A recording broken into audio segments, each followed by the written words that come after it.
the Scottish Police Authority's Forensic Services Committee.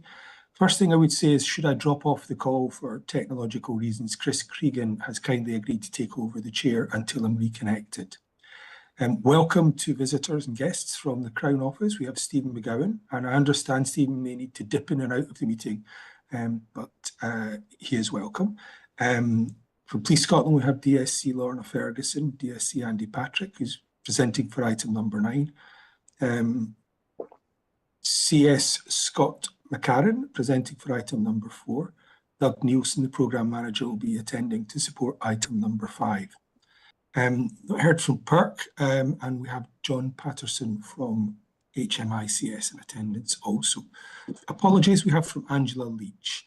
So the first thing is to ask is, does anyone have any declarations of interest? No. No, super. That moves us then on to, does anyone have any other business that they need to raise towards the end of the meeting? No. Super.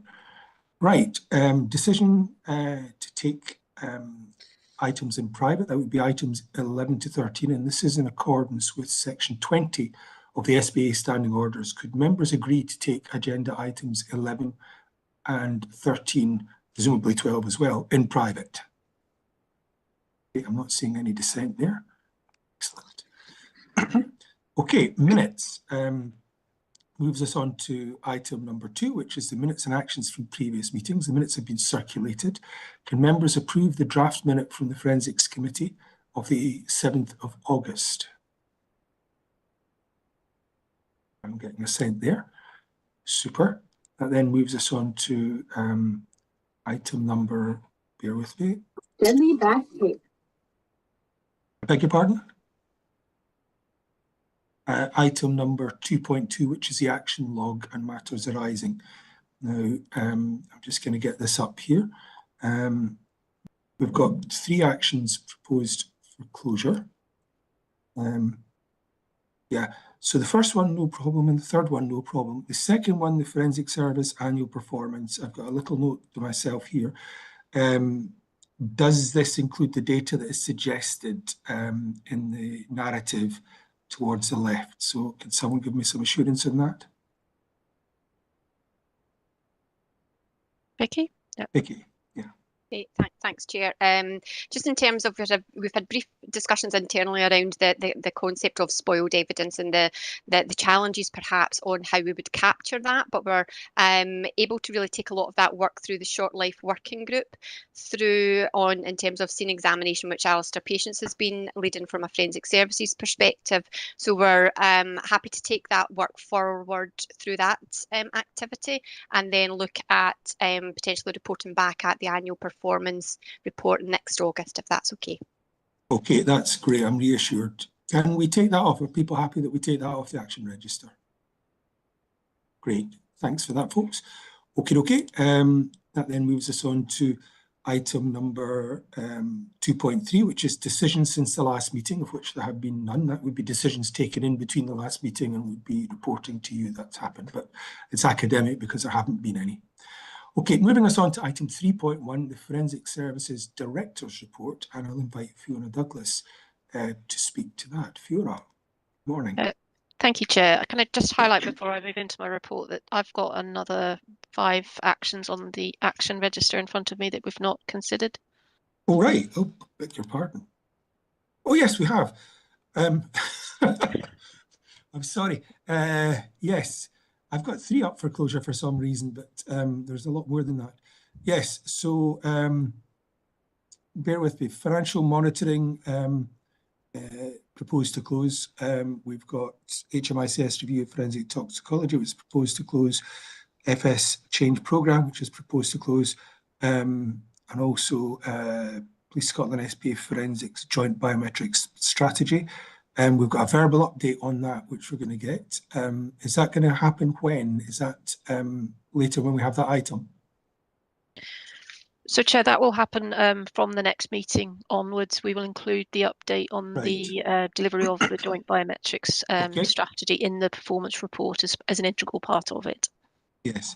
Okay, and we have 2, I'm happy to see that closed as well, and 2 other items proposed for closure. So Apologies about that.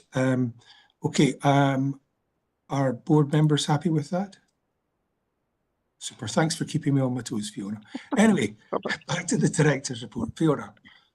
Thank you, Chair, and thank you for the opportunity to present my report today. I'll provide a short overview, taking the paper as read, in relation to the financial position, operational performance, workforce priorities, and some key highlights from recent months.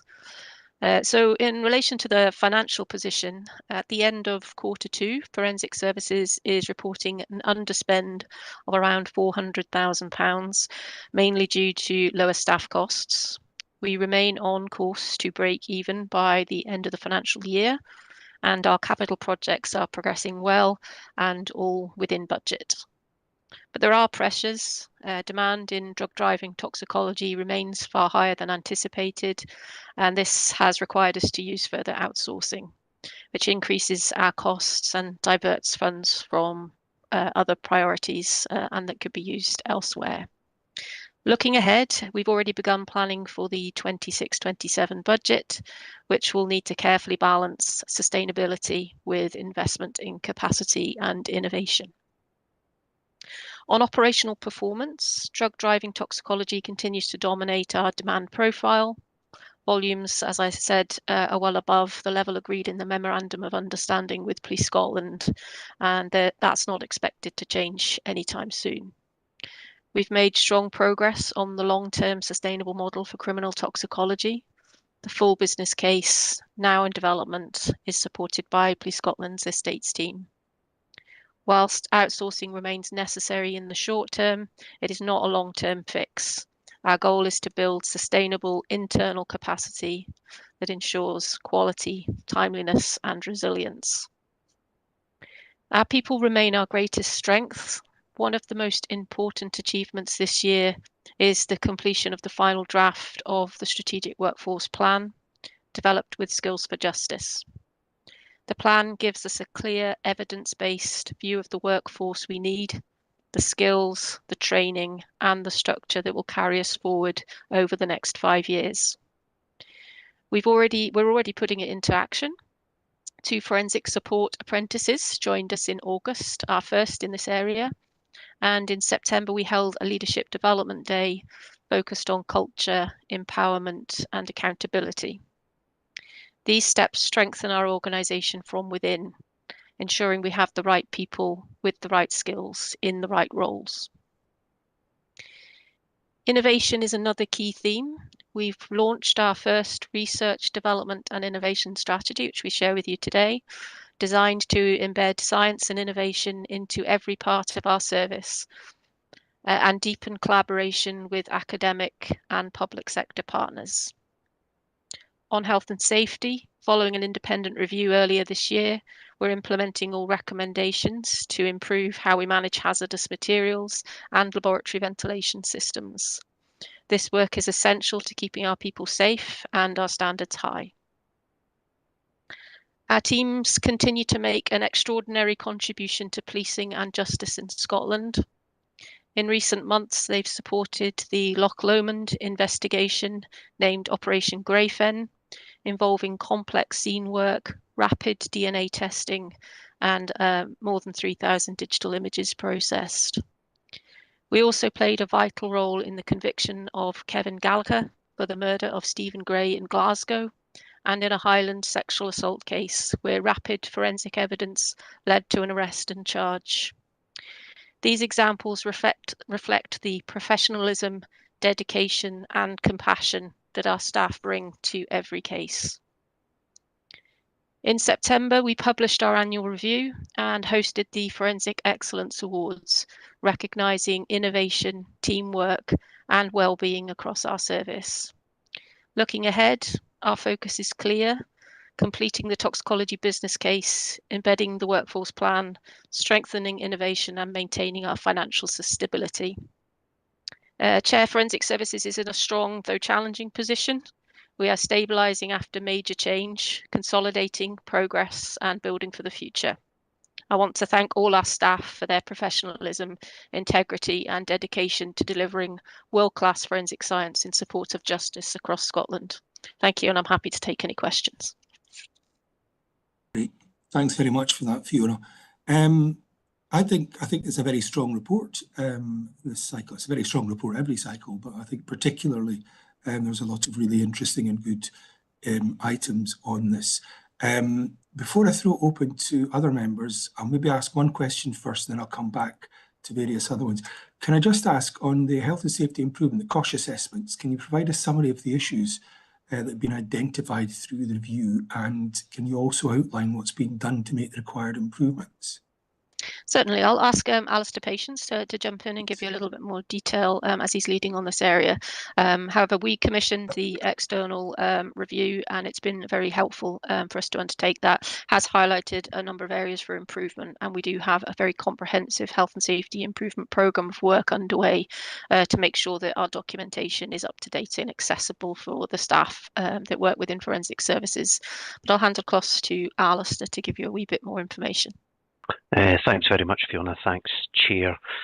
So in relation to the recommendations, Chair, there were 32 recommendations in total, covering 7 headings, including COSH, risk assessment related, training related and process related activities.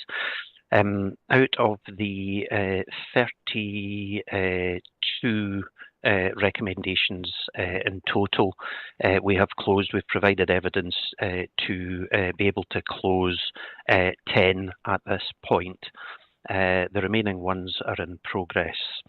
In terms of the actions that we've taken, some of the recommendations, the findings were still important but relatively low level. So, for example, signage in relation to a laboratory. So that was a very easy fix. Some of the other activities include further training of staff and development of the network of champions, and as such, these are being progressed in consultation with our colleagues from Police Scotland. Some review of activities have been ongoing. That was also completed relatively quickly in relation to gowning and degowning arrangements, and the wider assessment process is also being considered. Great, thanks for that. And do you have a timeline for closing off the other 22 recommendations? There's timelines for each of these, Chair, but some of them are dependent on external partners, so I'm not able to give the longest timescale at the moment, I'm afraid, but we're working as quickly as we can through them. It's almost a how long is a piece of string question, apologies. So, okay, great. I'm going to throw open to other members. I've got a few questions to sweep up with. Chris first. Thanks very much, Chair, and thank you, Fiona, for the report. And I certainly endorse the Chair's comments on all of the progress that's in this report. I think it's an excellent report. I wanted to focus just briefly on a number of aspects of the report that relate to staff and staffing. You've indicated they are our most precious resource. Really welcome the progress that's been made on the strategic workforce plan. Look forward to discussing that under item 12 later in the meeting. Great to see the recruitment of the modern apprentices, and obviously great to see the success in the Excellence Awards. And also it's good to see the progress that's been made in relation to the staff survey working group. And I know you're going to be coming back to us on that in more detail at the next meeting, but I wonder if you could just say a little bit today about the themes and areas of focus that are emerging in the analysis that you've done so far of the work in that area. It would be helpful to just have a heads up in advance of what's coming next time. Thank you. Certainly, thank you, Chris, and I'll bring my colleague Paul Stewart in as well, who's leading on this work in this area. We've had lots of discussions and lots of input from staff within forensic services as part of looking at the feedback that we received in the staff survey. There's been a lot of discussion that has happened within the short life working group, a number of different themes around leadership within the organisation, around fairness, and also particularly around training, which I guess is unsurprising within the highly professional scientific environment which we operate. So there's a number of different themes of work that we're exploring with our people, as well as the more broader organisational aims and objectives around equality, inclusion, and just generally making the workforce a more inclusive environment. And we are bringing together the 2 surveys which we had the results from, as well as the results from the survey that's just recently closed. So the intention is, whilst it's taken us quite a long period of time to have those discussions with staff, we've got a richness of feedback, I think, in terms of what the right activities might be that are going to make the biggest difference to the workforce. So we intend to launch that in the new year, having had a reflection on the latest set of survey results, just to sense check that we're moving in the right direction, and that will be what we would report back in the February Forensic Services Committee meeting, the package of how we're going to progress and make improvement before we move into the next round of staff surveys, which will tell us whether we're doing the right things and we're having the impact that we expect to. But if I could maybe ask Paul to just offer a few brief comments as he's leading on this work and having those conversations with staff.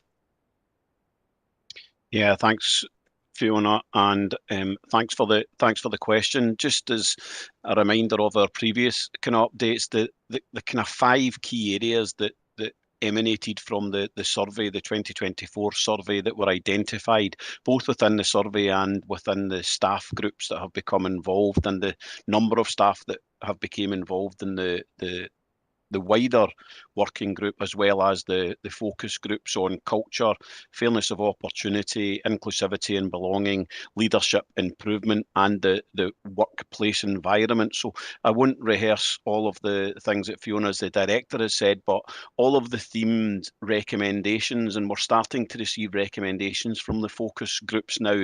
I'm really pleased with the staff involvement, the staff engagement, and it has taken probably a little longer than I would have liked to get us to a stage of recommendations and moving into a positive action environment where we can make changes. But I think much of that has been around that building of trust and confidence in the staff, and having staff engaging throughout the group. So I'm particularly pleased about that element of it. But as the director has said, we are moving now towards building recommendations across the themes to build an action plan to bring back to the committee, and to bring the staff with us on that journey. And there is that sense check around the 2025 survey, and checking that the 5 themes are still entirely relevant, seeing if there's any gaps in that, or anything that we may wish to add, or anything that may inform or wider inform some of the recommendations that we may wish to make. So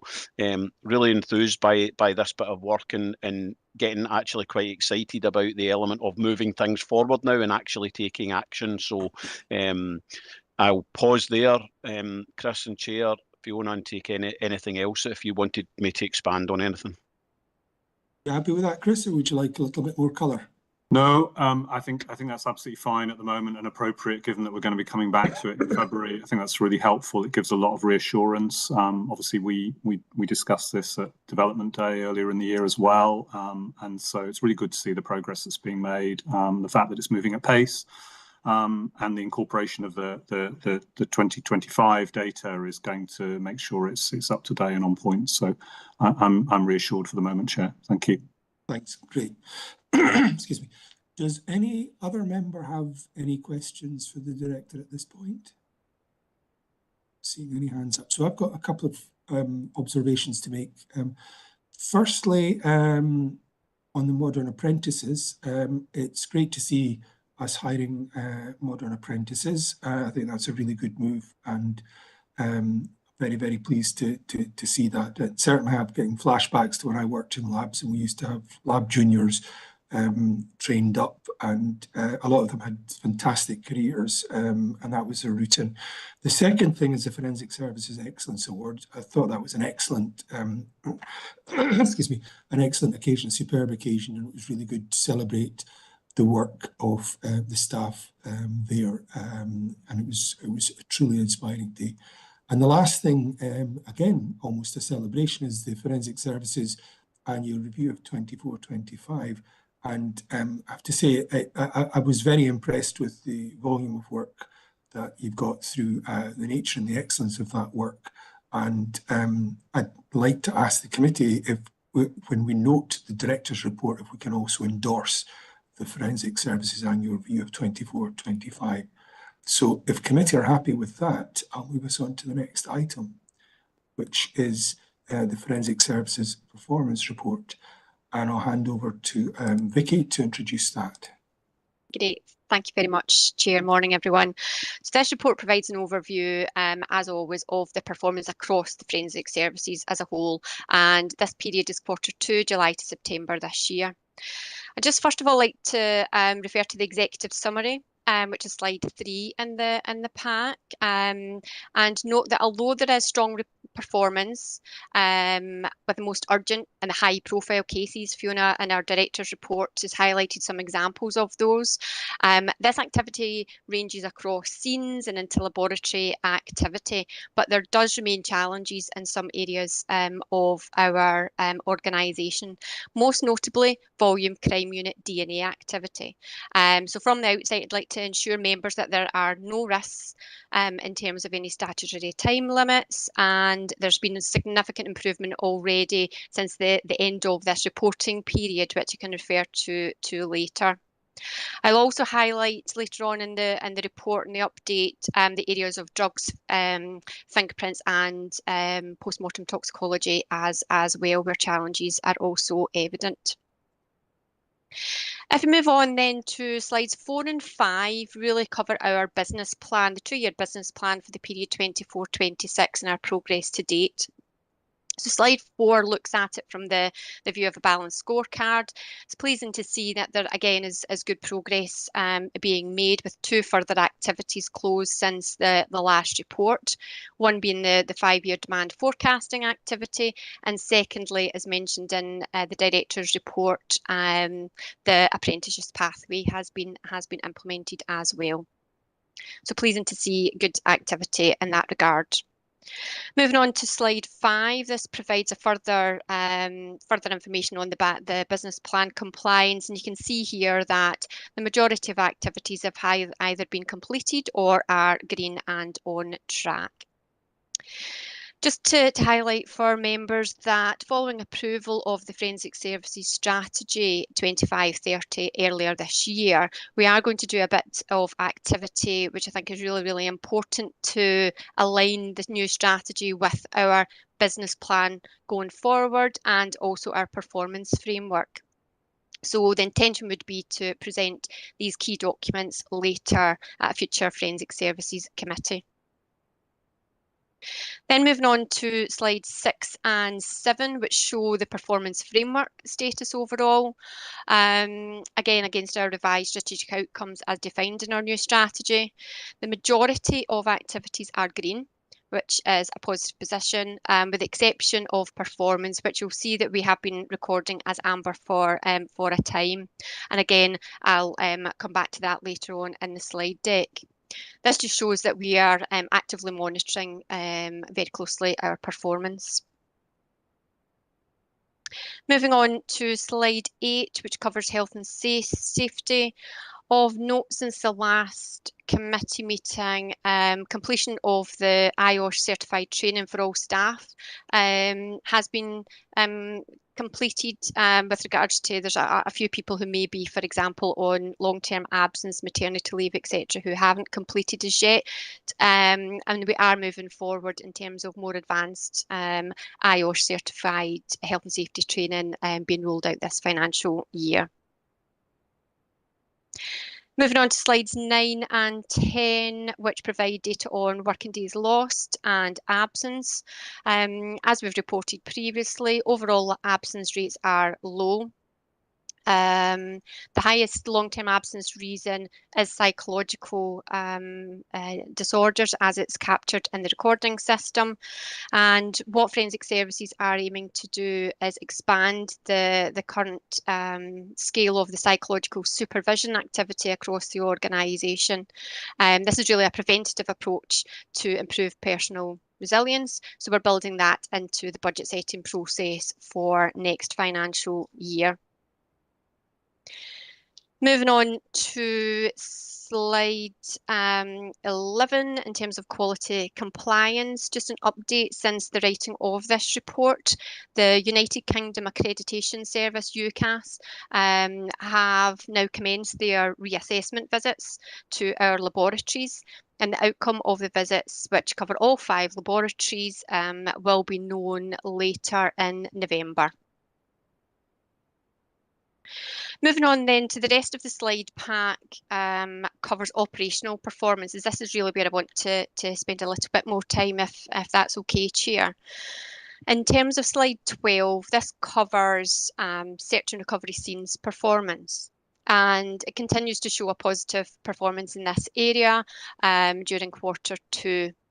91% of scenes were attended within 24 hours or as agreed in terms of an agreed scheduled time for attendance, and 96% for the most urgent and priority scene attendance, which again is a positive picture.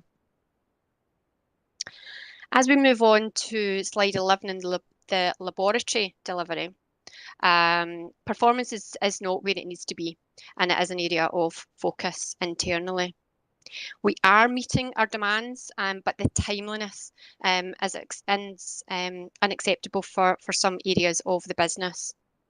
We know that demand fluctuates month on month, and we know that there are competing priorities. So as there are significant investigations, operations, as Fiona's mentioned in her report, that causes some kind of challenges, and there has to be reprioritisation of casework in some areas of the business. So just to note, the caseload section on the report on the right-hand side and the pie chart on the right-hand side there, we can see that caseload has risen over the last 12 months, and looking at this pie chart, the number of overdue cases has increased from 36% to 48% since Q1. And this is mainly due to the volume crime unit, DNA activities and workflows, fingerprints and drugs, which I'll come on to, because I think it's really important to have context in this area. As I say, there will always be a need for reprioritisation and rescheduling of forensic work, competing demands. Operation Portalage was actually a good example of where there was around the investigation of targeted attacks in the east and west of Scotland. This has and continues to have a significant impact on the performance across many areas of the organisation, and again bringing us back to fingerprints and DNA being key activities there. And that covers all from the crime scene to court reporting aspects of the business. If we then move on to slide 14, what we've done this time is we've amended the presentation of information slightly to split out the 2 main types of casework that are instructed for forensic services activity, one being from the Crown Office, which is slide 14, and secondly from Police Scotland, which is slide 15. So looking at slide 14, the positive performance against the tripartite MOU is seen. Good performance overall, with high compliance over the 7-day custody and urgent requests in particular. Then if we move on to slide 15, to improve transparency and reporting, and it's essentially to provide more detail on what is a priority 2 type of case. We've amended the table slightly, you will see.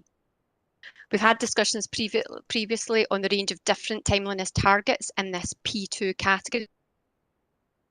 With volume crime DNA delivery, for example, having a very short turnaround time as stated in the MOU, and that's 21 days.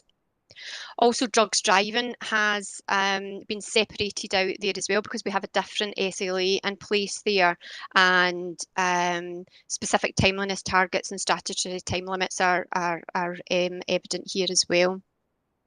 So that's the reason why we have pulled out of the overall priority 2 casework activity and the drugs driving. So just moving down the table, you can see from the priority 1, the most urgent Police Scotland requests, performance is good. We're consistently over 90% there. When we move on to priority 2, this work remains below the target. This quarter is 63% against a target of 75 to 85%. In terms of priority 3 cases, again, these remain a challenge, with a notable decrease in timeliness from the previous quarter. Turning now to the volume crime unit DNA cases, timeliness is not within acceptable ranges here, and we are showing a compliance of 1%. So that's quite a stark figure, but I think it's important to give some more context. There has been a significant increase in the demand from Q1 to Q2 in this area. It's almost doubled, which has been the result of some workflow changes. And also we have seen from a caseload perspective, there has been a need for implementation of these new ways of working and associated training. So this all has meant that there has been capacity and demand has been slightly out of balance for the last 2 quarters. What I can give assurance on is that there has been a positive turnaround. Literally only within the last 4 weeks, I can report that the caseload has reduced by about 47%. So that's a working caseload in this area, from about 1,900 cases roughly to 1,000. So again, I think the staff should be commended for the work across the different capabilities and areas of the organisation to make that happen. The target, as I've said before, is 21 days according to the MOU, and the average turnaround time is currently 40 days. So we can see that there's been improvement in this area, and there's no risk of cases being time barred. So the team continues to balance other investigations, as I've already mentioned, and also Crown Office instructed cases as well, to make sure that there's no impact on the most serious investigative work. And this is the primary reason why compliance is lower than we would anticipate. So there will be further improvement within Q3. There's a lot of focus on this area as we return to a stable caseload, and I think based on the changes in the workflow, the changes in legacy processes, I think it's really, really important, as we've mentioned at a previous committee, that we review the MOU target dates. So that piece of work is scheduled for later on this year into early next year with our Crown Office and Police Scotland colleagues and others. Then moving on to the last row of the table there around drugs driving SLA, we can see that demand has increased, and Fiona's already alluded to that earlier in the meeting. So there has been an increase in demand since the previous quarter, and I know that Paul Stewart has a paper later on which will refer to drug driving SLA in more detail. Moving on to the last slide is slide 16, and our internal assessment of performance across various areas of the organisation. We can see that there's good performance in some areas, and also for others, and I'll cover that just briefly now. So in terms of areas which are shown as green with as this continues with regards to search and recovery scenes, chemistry and documents, drugs driving and criminal toxicology, as I say, all noted as on track or green. The volume crime unit assessed as being managed closely red, which I've already covered. Drugs is shown as amber, which means it's being monitored closely. In this area, demand has remained relatively stable. However, the size, the complexity of the cases has been it's increasingly a challenge for us. There's also been, as I mentioned at a previous report meeting as well, that there has been prioritisation of work in support of public health. This has again impacted other areas of forensic services. So we anticipate that drugs will remain amber for some time as a more in-depth review of future requirements in this area is considered, but I can give assurance that there are no risks to cases not meeting statutory time limits in this area. We will, of course, continue to monitor that. Moving to fingerprints, this is an increase in caseload here. There have been developments of workflows in this area, looking at digitisation, which resulted in a hybrid process being put in place.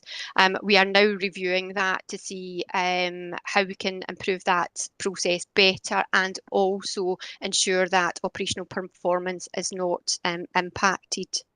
So again, there's been positive improvements in this area already since the time of this report being written.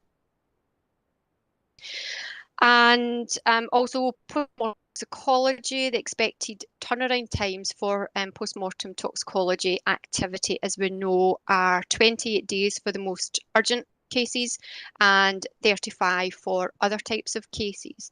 We have assessed this area as amber for the last two quarters. And in recent months, that dip in performance has really been for a number of factors, as I've mentioned previously: staff abstractions, prioritisation of public health activity, as I've already mentioned, in drugs, and more recently, post-mortem toxicology have been going through staff consultation as well in relation to the post-mortem toxicology implementation activity. In September and October, we have seen an improvement in this area, and we're now at 38 days for priority cases and 53 for other cases. So not where we want to be, absolutely. We're conscious that there are bereaved families and others impacted by this activity. So it's very, very important that we maintain a focus in this area as well.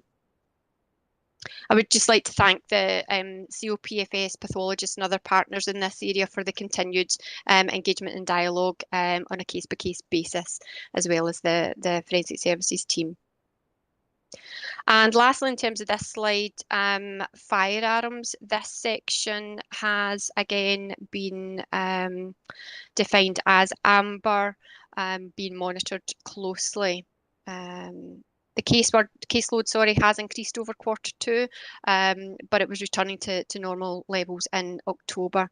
And managers and staff are closely monitoring caseload and making sure that the appropriate cases are prioritised. So in summary, significant activity is ongoing across the organisation to support our partners, COPFS, Police Scotland, the wider criminal justice system, public health, as I've mentioned already, and of course the public of Scotland.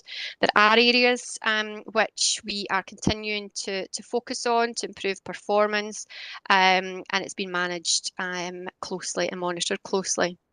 And lastly, I'd also just like to recognise the professionalism and dedication of our people, because they are who absolutely make or deliver forensic services across Scotland, and we can already see that their dedication has made significant improvements in the last few months, which unfortunately has not been recognised in this Q2 report.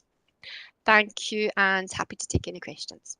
Thanks for that very thorough explanation of all of this.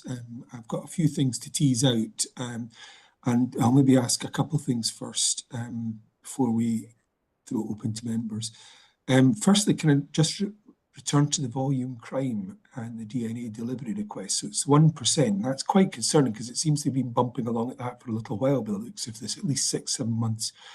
Can you saying that the real-time figures are better or the demand is down? How has that happened? How have you managed to get the caseloads down by, is it 46% or so in the last 4 weeks? And what do you anticipate that meaning for that 1% figure next time we meet? Great, thanks Chair for the question.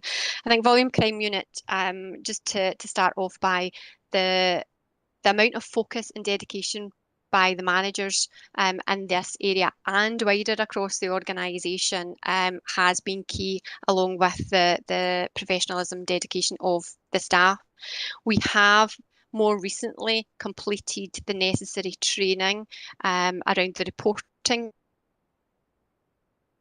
which has obviously impacted capacity initially, but we're now going, that absolutely has made a significant improvement, and we're in a good position in terms of that training nearing completion across 2 sites. The caseload itself has, as I said, it's reduced by 47% in the last month, essentially because we are now have much more streamlined processes. There's still work to do as we reassess some of the activity, particularly around direct submission, where we have now seen examination staff attending scenes and submitting the most relevant items from a DNA perspective into the laboratories. So that, again, there's just been a number of, I suppose, big changes that we're now in a position that it's becoming much more streamlined. It's anticipated that we will return to a positive position, a much more positive position by the end of the financial year. We've already seen that happening in the start of quarter 3. But fundamentally, I think there is a review of the MOU targets. 21 days, I don't think is really achievable at this point. Don't know if Sam wants to come in with any more points there. Thanks, Vicky. Thanks, Chair. Yeah, really to echo a lot of Vicky has mentioned, obviously this new process is in place to benefit our partners, but I think Vicky has clearly articulated that the current performance is not acceptable. So there is plenty of work to do. What we are now seeing, which is really positive, is a lot of these cases, which are high throughput cases, are now being increasingly analysed and reported at the analysis stage, so the initial stage when the work is completed, and that training is now taken place so people can do that. So a positive step. We are now also seeing the reporting, if it needs to go to reporting scientists, being distributed across all our forensic hubs, so Glasgow, Edinburgh, Aberdeen and Dundee, which took some time for colleagues to get used to. It used to all be reported within Dundee. So that change is now taking place and people are building in their confidence, and the training has taken place. As Vicky alluded to, we have seen very positive steps being realised in the reduction in caseload. So approximately 47% reduction over the last few weeks. And we do anticipate to see caseload continue to stabilise over the coming months. I think there is a discussion to be had around what is the right target here, because we continue to need to balance urgent work commissioned by Police Scotland as well as Crown instructed caseload, and those will always compete. So we need to come to a figure that allows us to balance that fully effectively. But in the meantime, we are working towards that target, and I would hope we will, well, I fully expect we will see caseload continue to decrease and us get closer to that target. So just to get clear in my head, I mean, there's two issues here. Firstly is the MOU target, which is, and that's subject to discussion. We as a committee, we look at KPIs annually anyway, and there's no sense in having a KPI that isn't going to work for you, that you're set up to fail every time and all it tells you is you're failing, and actually you need something that's specific and achievable. So I'm assuming that's the same with this, the turnaround times. But the other issue is you're talking about a more efficient way of working by the sounds of things. Were we in the past, was it belt and braces and it only needed to be belt or braces? Is that oversimplifying it? I think in that regard, I'm not sure that if that's the terminology I would use. I think what we have done through, or I know what we have done through the operating model is build in a much more streamlined overall workflow across the organisation, and also there's significant benefits about business continuity, for example, with having more than one site actually performing some of this activity. So there's real benefits in that respect. Because if Fiona has her hand up, she wants to come in. Just going to invite her in. Fiona.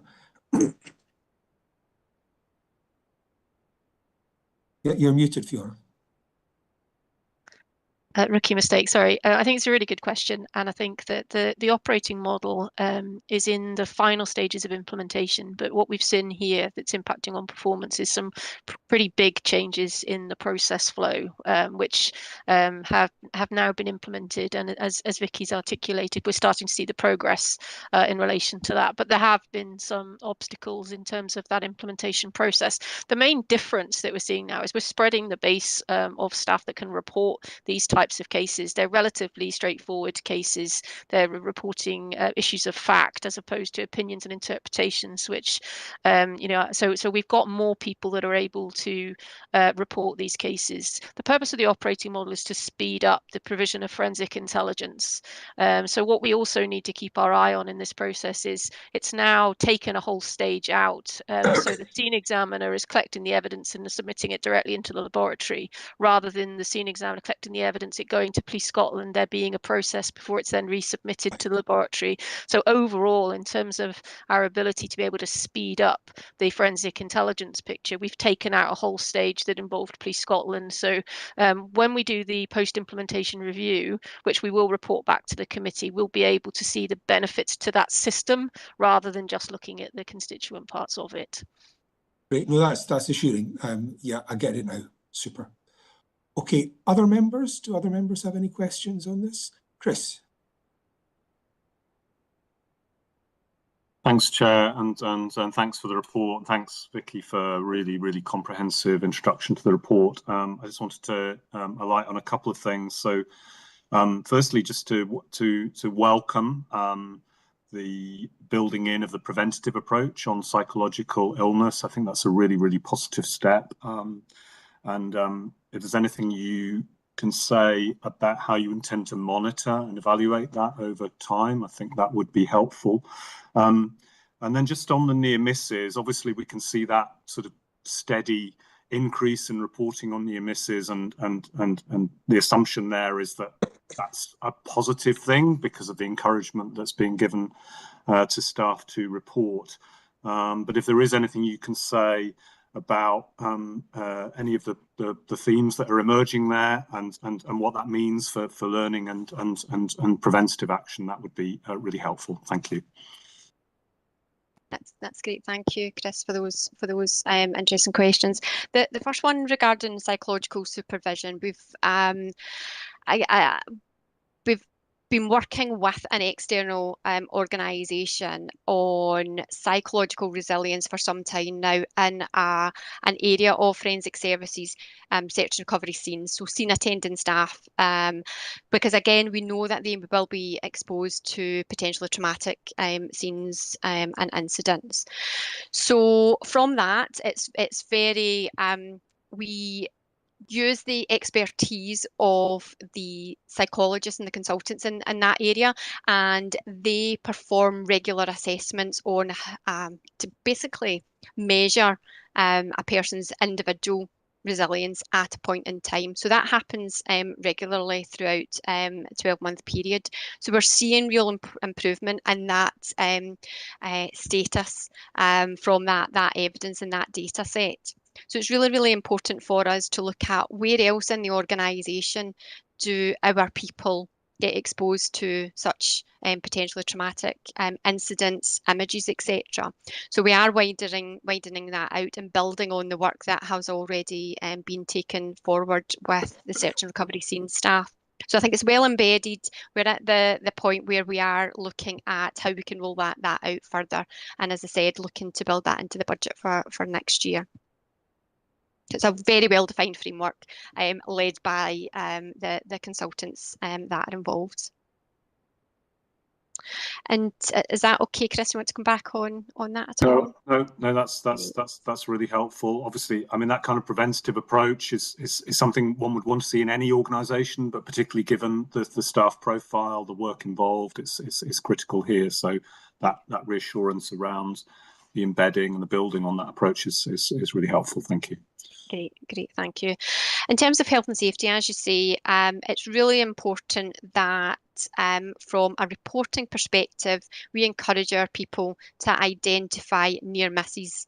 So someone has not had an accident, there has been no one injured, there has been no impact on a building, for example, or an office environment. But it's really important that these are raised. So there have been active initiatives to raise awareness of the importance of this reporting process across the organisation. So it's good to see that is increasing in terms of the reports. They still, on context, are really quite low. When you think of, we have over 600 staff across the organisation, we are attending vast numbers of scenes across Scotland, difficult environments, and we obviously have 5 laboratories across the country. So we need to do more to encourage that, and it's absolutely, as you say, around that preventative piece, and to ensure that we can take actions at an early stage to prevent anyone having an accident. In terms of the types of things that can be reported, they range significantly from almost slip, trips and falls to a potential manual handling issue to perhaps a lack of signage in an office, in a laboratory area, as Alistair's noted as well in an earlier update. So it can be very, very varied. There have been, through the last couple of quarters, a focus on the local exhaust ventilation activity, which again I've reported in previous committees, is noted here, and the challenges we have in particular at one site at the Scottish Crime Campus. And again, all of this information is feeding into the health and safety plan that we have, our health and safety risk management approach, and other activities there in internal governance. But I don't know if, Alistair, is there anything else you would like to say as the health and safety SMT lead in terms of the types of accidents and near misses, sorry? Yeah, thanks, Vicky. Thanks, Chris. So just a couple of things. I think Vicky's answered that really well there, actually, but just a couple of things that I want to draw out. In terms of the sort of hierarchy, the more near misses, or the more vigilance we've got about near misses and being able to act on them, means that we should see less accidents, and which should also mean that we see less serious accidents. In terms of the approach that we're taking, it's very much a collaborative approach with staff. There's positive reinforcement there, and overall we are driving a continuous improvement approach in terms of the culture for health and safety, and indeed in other areas across forensic services. But that was really the only couple of things that I wanted to mention. We're working closely with our trade union colleagues and also with our health and safety colleagues in Police Scotland to drive this culture. But in terms of the examples there, I think the examples that you've given, Vicky, are good ones. So I don't think I would develop that much further. Thank you. Great. Fiona. Yeah, just one quick point to add to what colleagues have said. Chris, one of the key areas around near misses, which we're working closely with Police Scotland colleagues on, is making sure that we have all of the information necessary when our staff are attending at scenes. So making sure that appropriate warning markers, etc., are provided. So there has been quite a lot of focus around that interaction between Police Scotland control rooms, our tasking unit, and our scene attending staff to make sure that they're kept safe. So we do record near misses if there's any loss of information. So that's one of the really critical areas where we need to make sure we continue to work collaboratively to make sure our staff have all the information that they need when they're out and dealing with crime scene examinations. Thanks very much to all of you. That's really helpful. I think it's important to bring all of that to life. It's really critical, and as you say, the near miss approach is in and of itself a preventative approach, and that's really helpful. Thank you. Thanks for that, Chris. Thanks for that, everyone else. Do any other members have any questions? Okay, I'm going to maybe ask one more before I move the business on, which I'm just going to return to the operating model, which is, I think, explored on page 3. Can you give us some more information about any resource challenges that are referred to in that and how that impacts on the new operating model and the workflows? Yep, just finding the right slide here. Yeah, in terms of the slide 6 and the compliance to the constraints withstanding, it's noted here that we are in the final phase of the operating model, phase 4 in that consolidation activity. So some issues have been highlighted within the implementation of some of the work streams, and again, one of the learning points is, as Fiona's mentioned earlier, in relation to the volume crime unit DNA entire workflow and different aspects of change, and how we perhaps understand the reasons for the performance that we're currently seeing in that area. Lessons learned there absolutely around making sure we consider all the interdependence and business as usual activity across the business.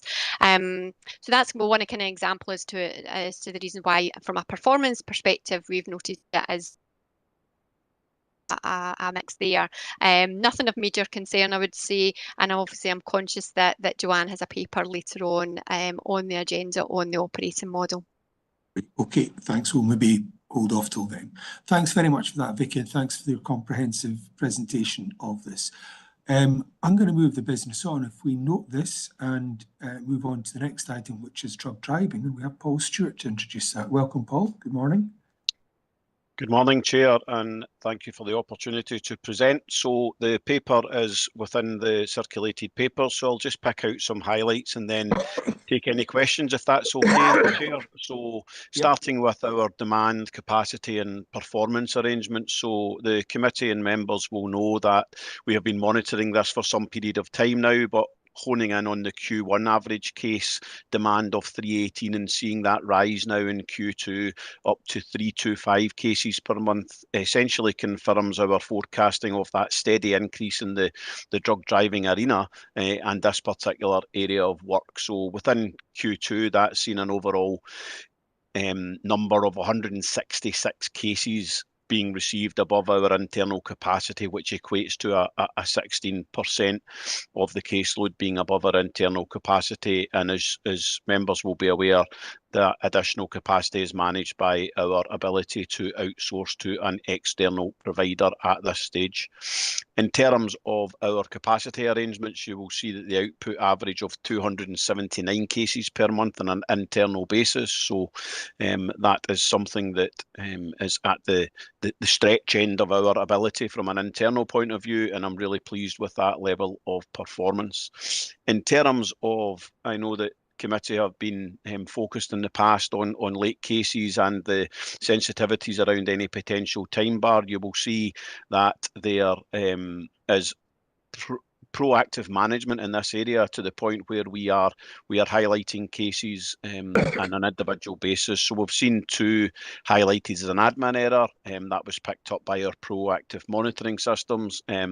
One is a late submission and the other requires complex analysis. These are a very small number of cases, and amongst the hundreds of cases that we receive every month, and when you measure it against the average output of 334 cases per month. So I think, our ability to monitor the cases at the individual level can be seen in the chart at 1.11, and that provides some assurance from internally, from my point of view, that the system and process is working, and that while there is always room for improvement in these areas, that they are fit for purpose and working well in terms of identifying cases and then taking corrective action in terms of moving them forward into the reporting phase. So In terms of outsourcing, just cover a little bit on that. You know, our external supplier continues to provide us with assurance at our regular communication and catch-ups that they have their capacity to take the 100 cases per month, and through dialogue and planning, additional capacity through agreement for specific reasons, such as, you know, the onboarding of OpSeltern, seasonal campaigns, and any general increase in caseload. There's an engagement process in place there that can allow us to increase that number as and when required. Moving on to performance, Chair, Section 5A performance is at 99.67% against a target of 95% when averaged across Q2. So I'm delighted with that level of performance and having the opportunity to report that. Section 4 performance does see a dip due to a now resolved technical challenge. That's reduced performance to 75% against the 95% target, and at 3% of the overall caseload. Section 4 cases, due to the relatively low numbers, I'm content that this has been managed through that aforementioned proactive monitoring internally, and we will be back on target in Q3 in that regard. So in terms of the 6-month timeline, again, something that is been proactively monitored and something that is relatively new in terms of the timescales in which it has been in place, continues to provide us collectively, so Crown, Police Scotland and Forensic Services, with a framework to actively monitor our performance across all of the agencies, while also providing flexibility within that framework to manage individual cases and performance levels. And that's highlighted in the 2 graphs within that section of the paper. And also worthy of note that this is managed through OpHitch, chaired by the Director of Forensic Services, Fiona, and attended by police and Crown colleagues. So we have a very proactive approach to managing performance with regards to drug driving, and that is done through that process. So I will probably pause there, Chair. There are a number of performance graphs there that members may wish to pick up on and have a discussion on. I don't propose to go through them individually, and happy to take any questions, Chair. Thanks again, Paul, for that. That's a very comprehensive explanation of all the work that's ongoing. I've got 1 or 2 questions before I maybe invite other members in. Firstly, the in-house performance is the thing that traditionally would give us most anxiety, because it's one thing we kind of have control over and most direct responsibility. So I'm pleased that that's continuing to be very strong, and long may that continue. The late cases are still a little concerning. Okay, we've got that down to maybe 2. Are there any dangers of them timing out? So I think over the course of the period, we've had 1 or 2 cases that have time barred, generally due to late submission. We're just receiving them a bit late, and we don't have the capability, and the MOU clearly sets out at what stage we will do some form of reduced analysis depending on the timescales, and at which point we receive it when there is no hope or no possibility rather, in terms of meeting the 6-month timeline. So there have been a small number of cases that has occurred with, but again, we are in liaison with Police Scotland in that regard. So the late cases that are in play at the moment are not due to time bar. We're looking to get them out and progressed. And what the system and process does is provide us with the opportunity to capture them, catch them, and then take action to make sure that there's no time bar. We can't do that in all of the cases, some of which are out of our control due to that late reporting mechanism that's in place, and we don't have the opportunity to report on it. I don't know if that answers your question, Chair. It does. It's regrettable, because I'd hoped we'd not had any timing out. But I mean, it's clearly it's not Forensic Services. You're kind of piggy in the middle. And if you're getting it late, there's only so much you can do. I don't know if anyone from Police Scotland can help with this, but I mean, presumably this doesn't. If you test these, they don't go against someone's name for future reference should they transgress again. So I'm not understanding that question, Chair. Well, you might not be able to press charges, but at least having the knowledge that the person has done this, and if that's, you know, I don't know what happens to that. I mean, there might be all sorts of civil liberties implications there. Maybe I shouldn't press on that, but I'm just curious, you know, they've got away with it, so to speak.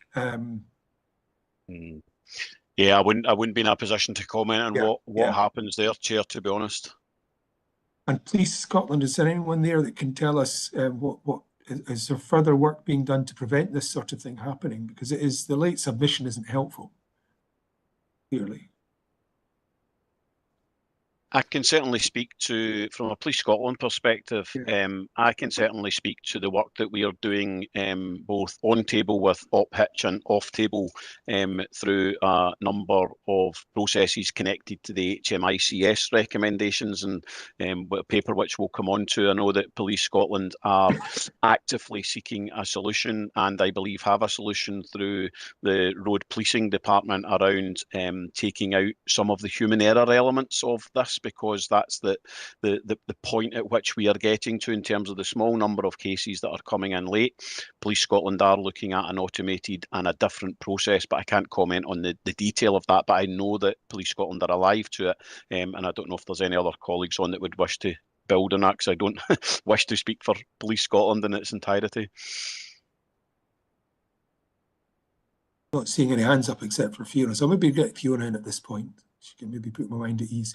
Yeah, thank you, Chair. And we have done a lot of work with Police Scotland colleagues, and I can give you an assurance of the commitment that Police Scotland have in relation to making an improvement in this space. As Paul said, automating some of the systems. There's always going to be human error, and it's making sure that the system's robust enough to allow that human error to be caught in appropriate timescales, so then allow the analysis to complete.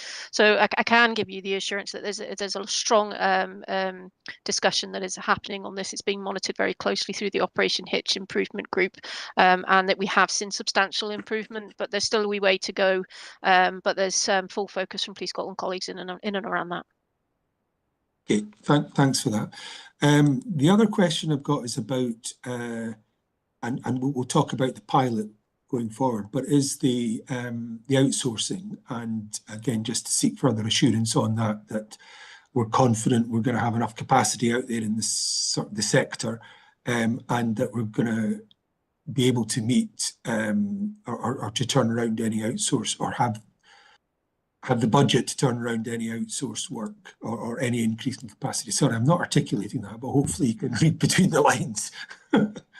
Yeah, I think there's a couple of elements to that, isn't there, Chair, around the current level of outsourcing with regards to our current system and process, the current caseload, the introduction of OpSeltern and the incremental increases that we're seeing. I am content to provide assurance that we have the capacity internally and externally, so that outsourcing engagement that I regularly have with, and the team regularly have with our outsource provider, whose performance is strong in terms of turnaround time and their ability to take on additional capacity within some of the parameters, I am entirely content with. So I'm happy to provide that assurance. In terms of the finance, as we know in the Director's report, there was a mention of finance, and as the outsourcing increases and as we continue to move forward with the increase in cases, the budget will rise, and the details of that, some of which were in the Director's paper, and we're in budget discussions just now around next year and the wider context of that, and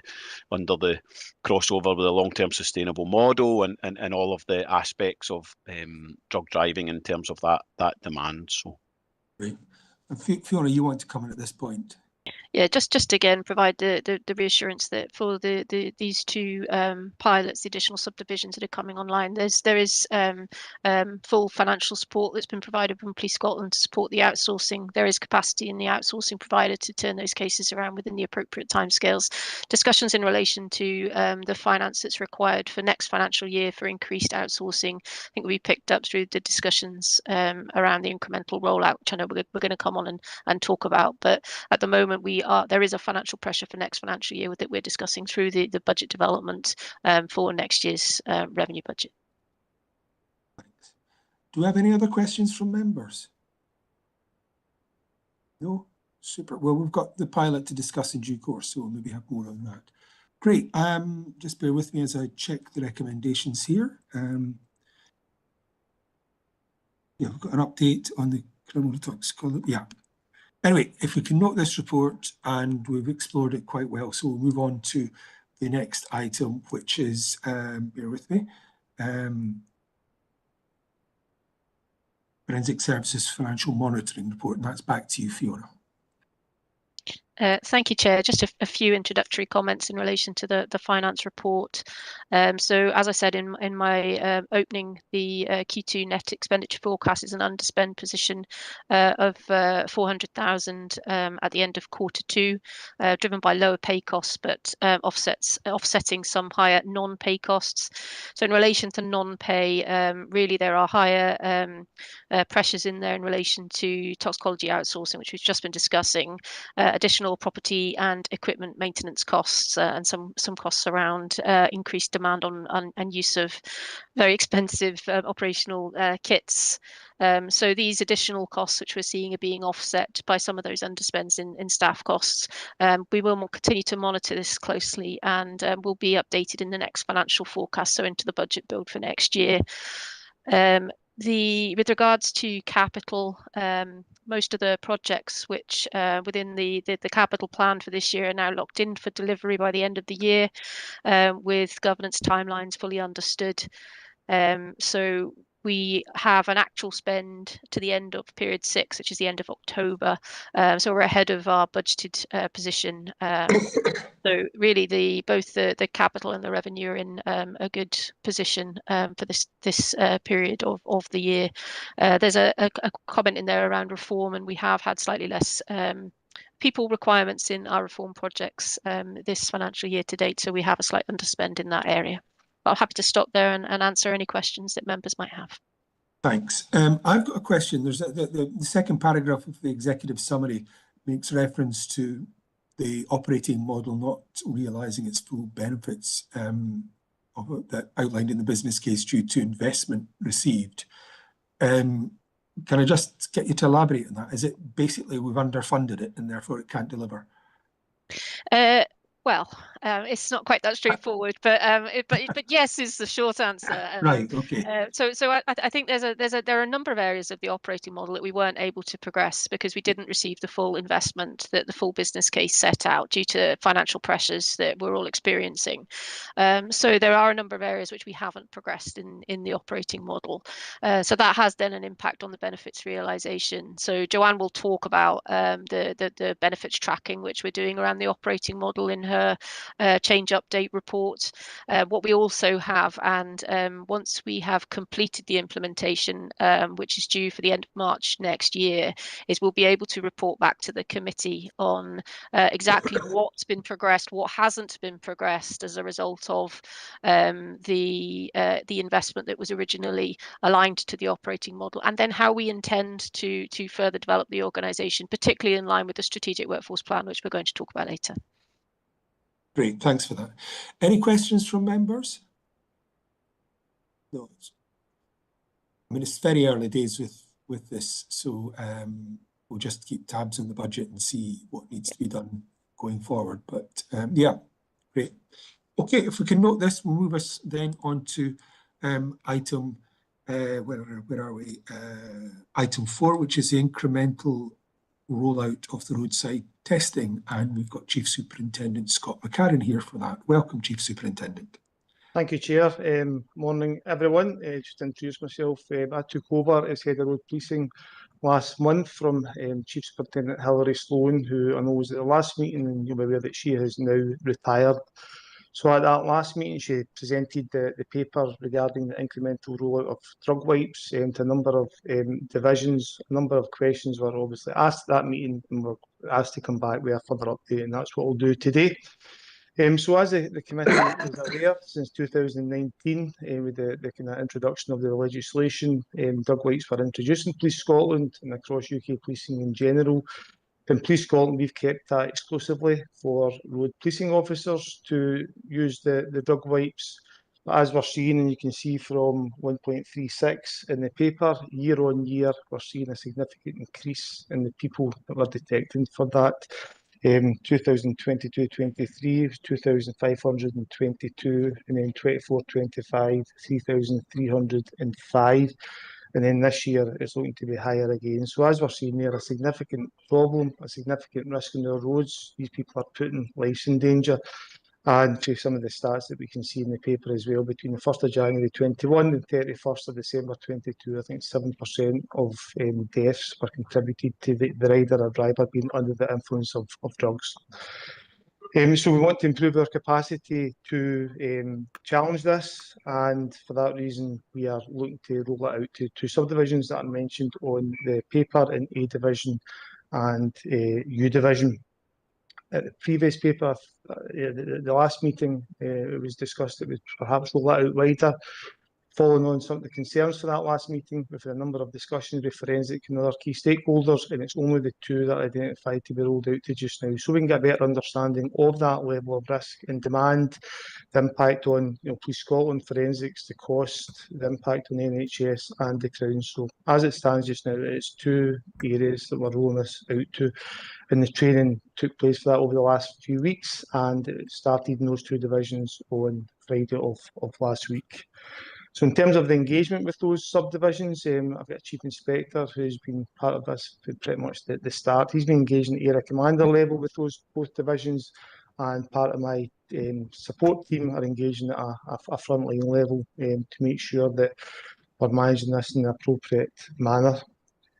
The figures that are mentioned on 1.25, they are indicative. It's been mentioned, I think, at the previous meeting. Those figures are taken from the amount of wipes that local road policing officers are doing. We don't know what the increase is going to be in terms of local policing officers using it.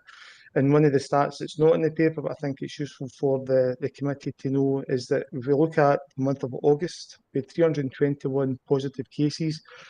37% of those were generated by local policing and 63 were road policing. But what it means in local policing, if they stop a vehicle and they want to use a rug wipe, they need to call on a road policing resource to come and do that. So I'm new in this post, so I've been engaged in asking officers in Lanarkshire, for example, what the impact is in that, and what they're telling me is perhaps they might be in one area of Lanarkshire, they get a call to go to a different area because local officers need the drug wipes, and that's taking up a significant period of their time, and we're looking for them to be being proactive, impacting in road safety, but they're having to spend that time travelling across the county to deliver that. So that's part of the rationale why we're looking to roll this out as well.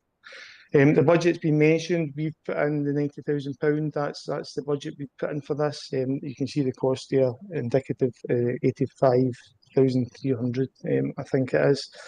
And we've been doing some comms, because what we want to do is make the public aware that we're increasing our capacity to deal with this. There is quite clearly a number of individuals out there who think that they can drive under the influence of drugs and not be caught. So the comms is really a key part of this. And then we also want to make sure our performance doesn't dip. So again, that's coming back to that close monitoring between the Chief Inspector and my team, the local officers, and my team with the local officers in the areas that are using these drug wipes, in close engagement with forensic services. I've been really impressed since I've come in here, the level of engagement that takes place between the team in road policing here and the forensic services team, and it's providing good results. So I suppose to me, to summarise prior to any questions, I think the stats are showing this is a real considerable risk on the road. It's impacting in road safety. It's putting lives at risk. There's people who think it's acceptable to take drugs and drive, and we need to increase our capacity to impact in that, but very much in a sustainable manner. That's great. Thanks very much for that, Scott. I have to say, the last report we had up was when we had a discussion about it, there was anxiety about a number of the issues because there was a whole load of things that needed closed off. This report, I think, colours in a lot of the detail and provides an awful lot more assurance of what is proposed, and absolutely concur with you about this extent of the problem. I think it's a massive problem out there, both from what I can smell in the street and from the fact that people don't know how long drugs stay in your system, so they often get behind the car thinking, treating if they've smoked cannabis or something and they treat it like it's drinking, you know, a few glasses of vodka or beer or something like that. And it's not, it stays in the system for a hell of a lot longer. So I think there is still a public health job to be done in that. So I've got a couple of questions to start with. It's kind of touching on the last question I've got, which is about, what was it? I've forgotten what the last question had asked in the previous item was. Bear with me.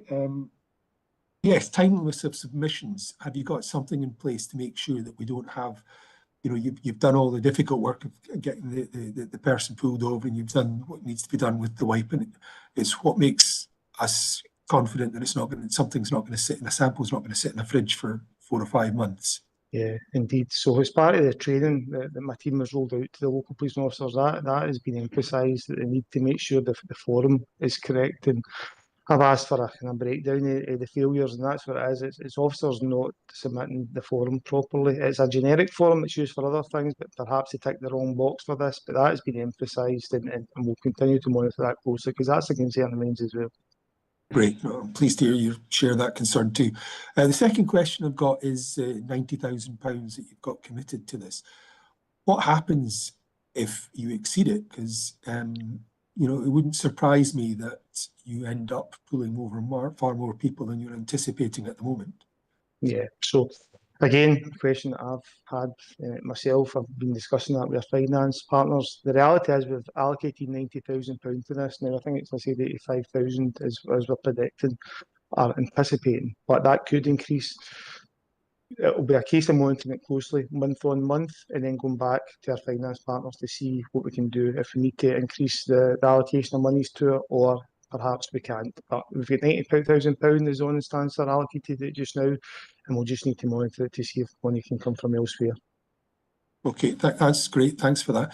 And also, it's about mainstreaming as well, was the other thing I've got in my head, because I can't see us going back to whatever it was before. I can't see us not doing this. So, I mean, presumably that's part of the pilot, is to try and work out. Yeah. I just came in before, not long, but I heard Fiona say, so this is part of the overall budget submission that the Chief Constable's putting forward to the Scottish Government. Great, super. Any other questions from anyone else? Any other members? No. Thanks very much for that. We'll get regular updates on this as we go forward, because obviously we've got a very close interest in this. We'll have to see. It's been a topic that's been exercising us for a number of years. So it's, I think, good luck with the pilot, I think. So thank you. Thanks very much for that. With me, I'm going to move us on then into the next agenda item, which is the long-term sustainable model and resource update from Fiona Douglas. So Fiona, back to you. Thank you, Chair, and I'm presenting this report on behalf of Breda McCaffrey, the Director of Transformation in Police Scotland, as she was unable to make it to the committee today, but I have had close discussions with her, and we've been working very closely to address the issues which I reported into the last meeting of the Forensic Services Committee. If I could take you just to points 1.11, 1.12 and 1.13 on the report. There have been a number of discussions held. There's been clarity now around priorities of both the incremental rollout and the development of the full business case for the long-term sustainable model, working in parallel as opposed to sequentially, which I think was possibly the cause of friction. So that's now been fully clarified across Police Scotland and within the transformation team in Police Scotland. Further to that discussion and agreement, I've met with the new head of estates within Police Scotland, and we have her full commitment that estates will provide the appropriate support to the development of the full business case to allow it to progress. We are working with the project team at the moment to just do a replan of the project timescales, which we'll be able to bring back to the next meeting of the Forensics Committee to understand what the impact of the delay has been, and then how we intend to get back on track and complete the full business case so that it can be presented to the Resources Committee in due course. but good progress made, and very thankful for my colleagues in Police Scotland for their support in progressing to the full business case. We've touched on some of this already this morning. Do members have any other questions for Fiona on this? Great. Well, we'll get updates in due course. And I'm not sure there's much more we can add because we have kind of touched it on 2 or 3 occasions this morning. So, okay, if we note this, and that then moves us on to item number 5, which is the HMICS assurance review of forensic toxicology provision. And that's back to Paul Stewart. Thank you, Chair. I'll provide a brief update. Just one slight correction to the agenda. I am not the Director of Forensic Services SPA. I'm the head of function. Thanks for the temporary promotion, but got to be ambitious. I'll have to decline at this stage. So HMICS, regular update, ongoing positive engagement with Police Scotland and Craig Naylor and his team at HMICS in relation to progressing the recommendations. 25 recommendations, as we know, previously reported. We are now at 16 closed, which is pleasing, and I am hopeful that we will have another couple of recommendations closed prior to the end of 2025. So there's further engagement and work that will be ongoing as we continue to progress the recommendations, and within the appendix you can see the due dates and the colour codes around which recommendations are moving a bit closer to closure. So quite a positive update from my side of things. I'm pleased with the way in which the recommendations are progressing. We're averaging closing a couple each time we come back to the committee over the last couple of committees, and I'm hopeful to do that again in February and continue to move towards getting all 25 recommendations closed, although acknowledging there are a couple of longer term ones in there around the core operating system and Transport Scotland and things like that. So certainly the ones within the HMICS, within the SPA Forensic Services and Police Scotland remit, we are again proactively and constantly engaging with our police colleagues to move towards closure. So thank you for that, Chair. Great, thanks for that, Paul. We've got John Patterson from HMICS. John, is there anything you want to add to this?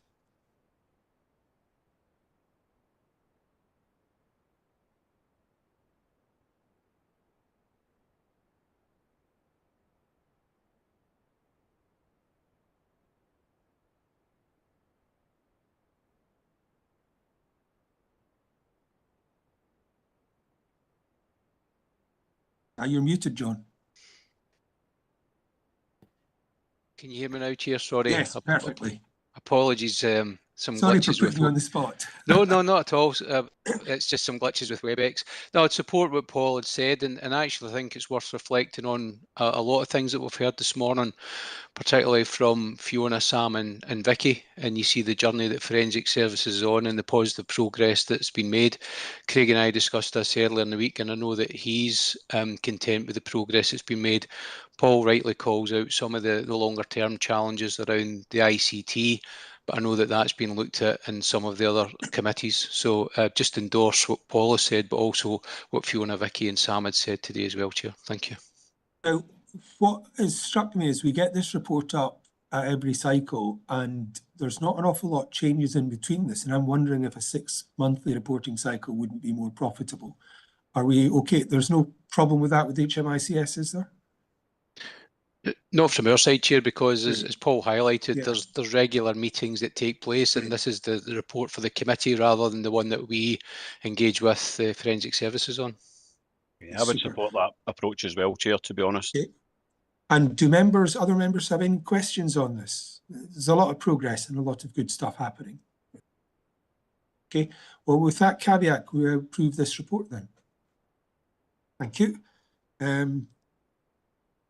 Going to move us on to the Forensic Services Change Programme, and we have Joanne Tierney here. Joanne, welcome, good morning. If you could introduce your report. Okay, thank you, Chair. I will take the report as read, but just bring out some key highlights and also provide some further updates verbally on a changed position since the report was submitted. Overall, the programme continues to track green against the refreshed programme plan, which you will see contained at Appendix A, which is a high-level roadmap for delivery. In terms of our operating model, as has already been alluded to in conversations previously, the primary focus for the operating model is planning for project closure in March of next year and consolidating on what has been and can still be delivered prior to the financial year end. As part of the preparation for project closure, at which point our colleagues in Police Scotland Portfolio Assurance will come in to do a formal post-implementation review. But as in preparation for that, we have undertaken a series of internal delivery effectiveness reviews, which are taking a business-led review of work streams already completed in the operating model and providing an assessment on how effective they have been in delivery of intended outcomes. As initial phases of the operating model prioritised investment in our people-related initiatives, such as the recruitment of our 31 capability team managers, which is a people-focused role to improve our hands-on first-line management. And we've completed delivery effectiveness of that, receiving positive feedback around the people-focused element of that role. So our people are feeling the benefit, particularly in high throughput and shift working areas, of having an on-site first-line manager to support them in their people-based activities. We also prioritised, from a partner perspective, the recruitment of our forensic operations lead role, and we have now conducted a delivery effectiveness assessment into that role, which involved extensive engagement with a number of stakeholders, both internally and external to forensic services. Overwhelmingly positive feedback from our partners in Police Scotland, who are really finding the advantage of having a single point of contact for large scale and complex operations really advantageous, and the forensic operations leads have really been doing an excellent job in terms of that external engagement. As Fiona referenced earlier in response to a question, we have been undertaking a gap analysis to identify the key design elements of the operating model, which it has not been possible to address to fully implement at this stage.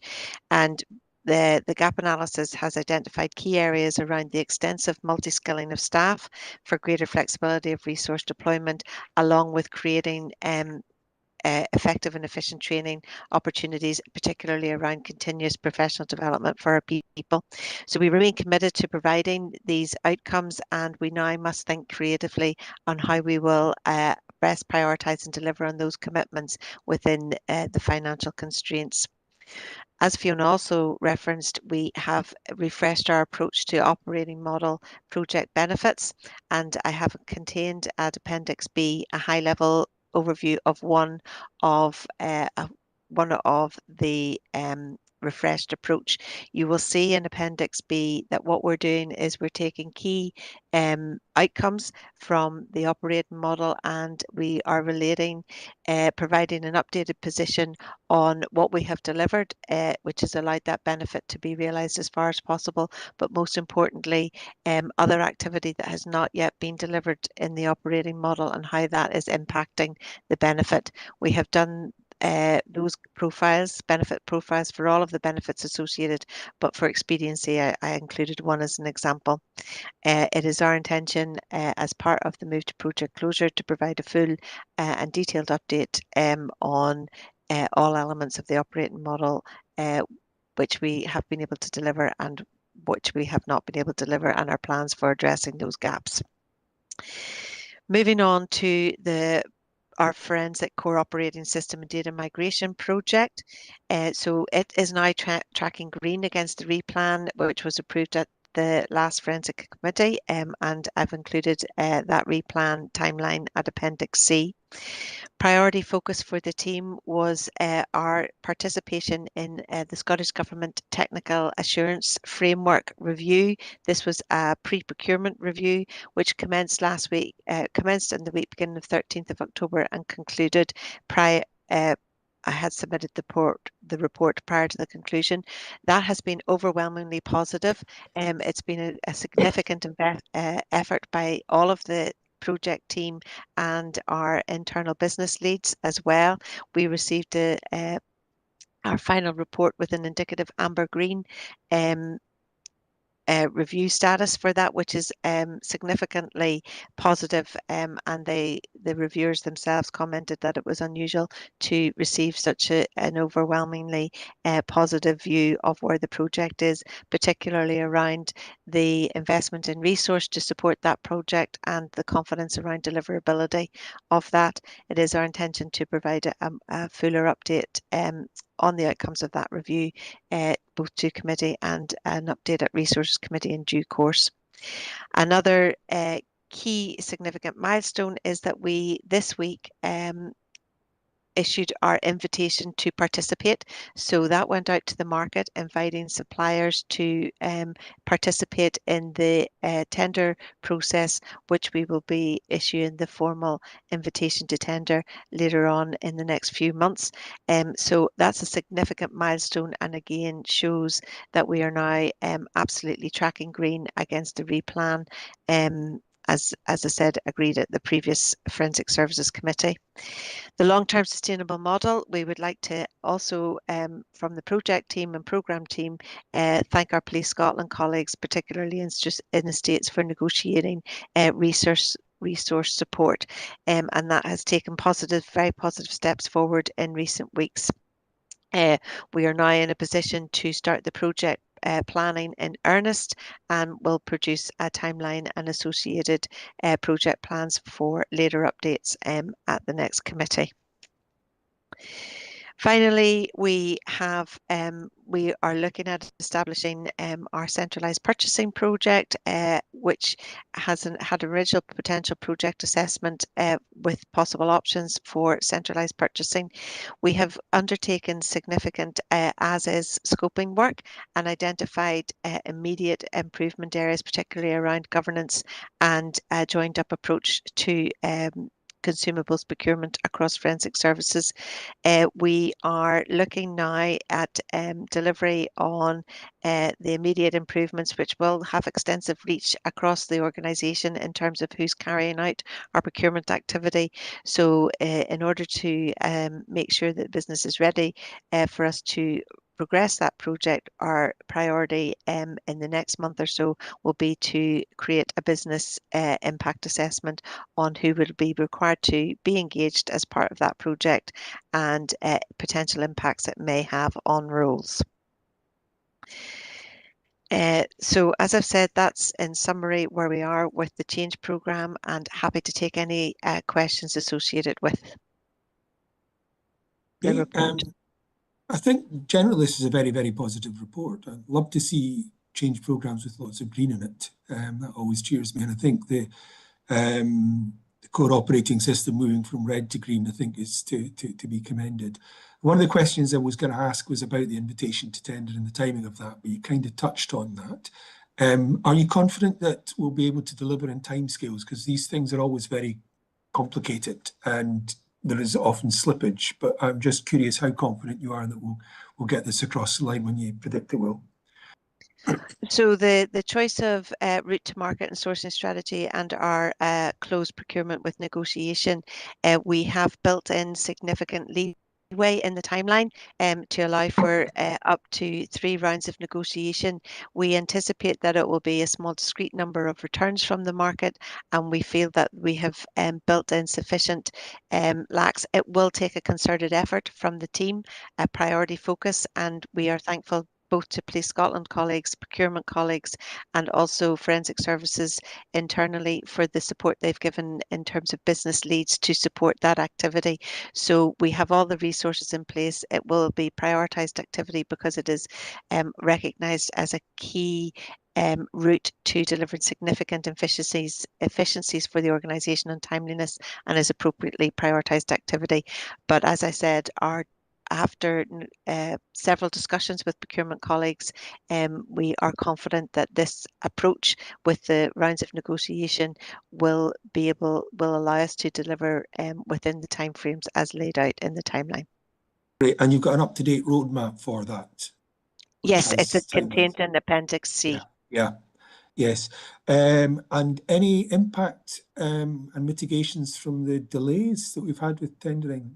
Is there anything we need to be concerned about?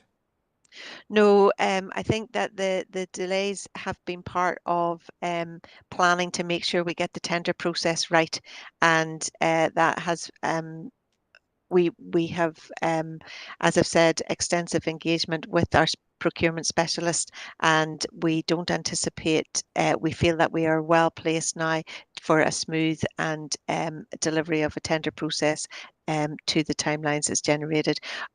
We have had refreshed market engagement, so potential suppliers are aware and have been in touch with procurement colleagues around the timing, so they're poised to deliver and return responses within the 30 days as negotiated.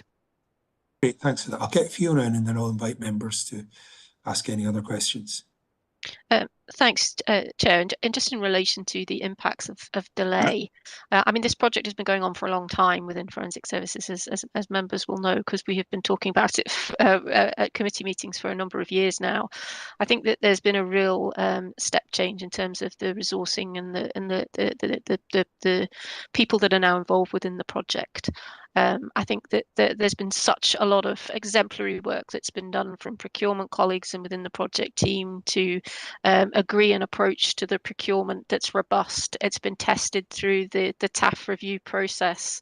And I think we can be confident that we've landed on the right approach for this procurement, taking into account lessons learned from previous projects such as body-worn video, Police Scotland core operating system. So all of that learning has been incorporated into the project, as well as the challenges around cloud-based solutions and the ability to be able to evaluate tender responses for various different solutions that the market might come back with. So I think what we can take from the delay is confidence that we have a process, I think, that's going to be robust and get us the best possible outcome for the future. From an operational perspective, I don't think the delay particularly increases risk in relation to the existing core operating system.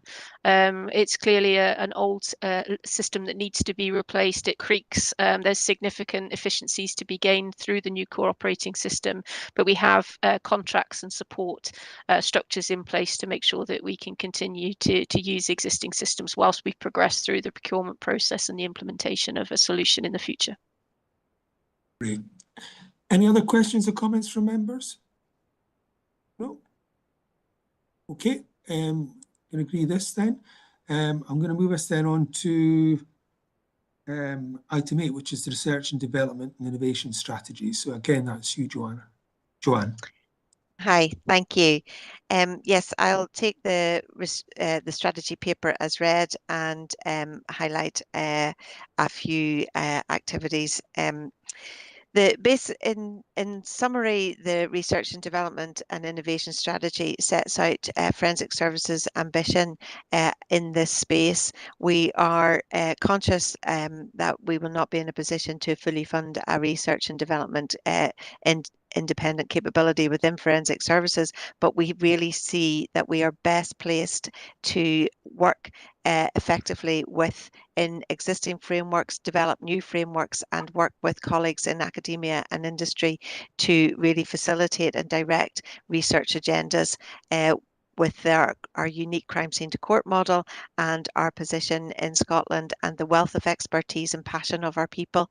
We really are an asset to progressing forensic science research and innovation agendas both at a UK and international level. Throughout the strategy document, our vision is articulated leading to advance innovative, ethical forensic science by directing research agendas which are scientifically robust, but also which deliver tangible justice outcomes to keep communities safe. And that's something that we're very passionate about as we embark on our research and development and innovation journey, that we are directing research agendas that actually make a difference both to how our people apply forensic science in the criminal justice framework, but also ultimately impact justice outcomes which keep communities safe and moving into public harm and prevention arenas, not just resolution of criminal activity. As part of the development process, we have focused that our RD&I strategy needs to as I've said, deliver tangible justice outcome, and the driving force behind the RD&I strategy is to deliver tangible service improvements around timeliness, cost and intelligence. It is our ambition is to capitalise on innovative forensic science and technological developments to move us into arena of real-time results, reporting, exploitation of digital and automative technology to reduce logistics and processing costs, and also to harness the opportunities offered by innovative forensic science to offer richer intelligence packages, both at investigative stage and also into public health arenas, where we can capitalise on the wealth of data we have to serve a more informed approach in those areas. In terms of our strategic alignment, we have 5 strategic aims which underpin the strategy, which are around advancing scientific excellence, driving technological innovation, strengthening our collaboration and knowledge exchange, developing our people, and most importantly, promoting public trust and confidence in forensic science. These are directly aligned to our forensic services strategic outcomes and underpinned by our forensic services values, as well as looking at the broader level of Scottish Government scientific research and innovation agendas, and with our Police Scotland colleagues. We have identified research priorities for the strategy, and those are around mobilisation, artificial intelligence, digital forensics, and as I've alluded to, the public health and harm reduction. Mobilisation is primarily looking to advance forensic science and capitalise on technological innovations that allow us to look at better ways to deliver a more agile approach for forensic analysis activity at scenes and roadsides, not always linked to traditional return to laboratory activity. Artificial intelligence offers a wealth of opportunities across a range of forensics contexts, but the ethical frameworks in which they're applied must be paramount to any consideration, and we see opportunities in the artificial intelligence space to make best use of our data and help us process and automate back office activity, which allows our scientists to focus on our scientists and specialist skilled staff to focus on the areas for which they are trained and skilled to do so. Within digital forensics, as referenced in the strategy, around 90% of crime today has a cyber element or aspect to it, and it is our ambition, as defined in the strategy, to work much more closely with our digital forensic colleagues to see how we can supplement and inform both intelligence and evidential packages by developing forensic science and its application in this space. And finally, in the realm of public health and harm reduction, we have massive opportunities in emerging technology to exploit the wealth of data that we generate, particularly around areas such as hotspotting the emergence of new drugs, hotspotting fatal and near fatal overdoses, and patterns of behaviour across Scotland in terms of drug use and also sexual offences. We are also keen to capitalise on emerging technology to look in the cold case review space to see how we can develop solvability matrices, which easily highlights those cold cases where a review with new advancing technology would be appropriate. In terms of the delivery approach, as I've said, year one is very much around strengthening foundations, focusing on developing knowledge, innovation and exchange hubs, engaging as well, mapping the broader UK RD&I innovation network in forensic services and in forensic science, and closing the gap between digital and physical forensics. We've completed some work on technology road mapping, and we're looking to develop and build upon that and strengthen in our strengthening foundations year one. Year two, we will move into scoping the opportunities for application and looking at commercially available technology and how that could be applied in a forensic evidential context, but within the ethical frameworks which I have mentioned. We are looking also as year two to work with others to establish a forensic ethics panel, specifically looking at that the ethical application of forensic science as we move into this, what is often termed the fourth industrial revolution. Years 3 and 4 will be delivery on maximising opportunities and delivering on the implementation plans, and then year 5 will move into a consolidated and review process. It is intended to report regularly through our internal forensic services governance on progress against the strategy, and also provide an annual update to yourselves on how we are progressing with each stage of the RD&I strategy implementation. So I shall leave it there and open to any questions. Thanks very much for that, Joanne. I think this is an excellent initiative. I'm really excited about it. I'm curious how much it's going to cost us. Have we got a budget for this? In terms of the strengthening foundation years, we have put a reform submission, but part of the work in year 1 will be to prepare for scoping opportunities in year 2, and financial planning will emerge as part of that strengthening foundations. As we've set out our strategy now, and now we need to look and see balancing the art of the possible against what is deliverable, and also not impacting on our service delivery. Fiona.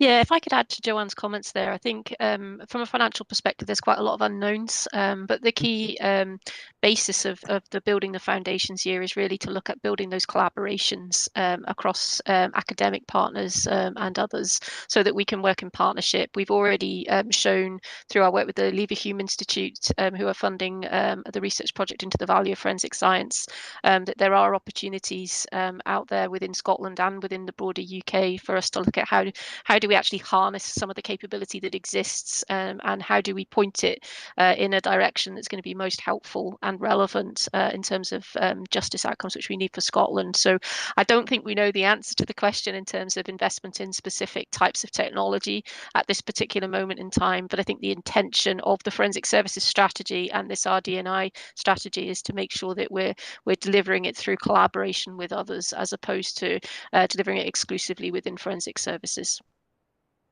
Great. Okay, any questions from members? Chris. Thanks, Chair, and thanks for this. And yeah, it's a really positive development. I just wanted to surface a couple of things. One, the relationship of the develop our people strategic aim to the strategic workforce planning that we're going to come on to discuss, and also to hear perhaps a little bit more about the engagement, the way in which the engagement, the stakeholder engagement has shaped this this strategy, its aims, its priorities, and so on. And I think particularly you referred in the report to internal workshop sessions. So I'm particularly interested in engagement with existing staff on the development of the strategy.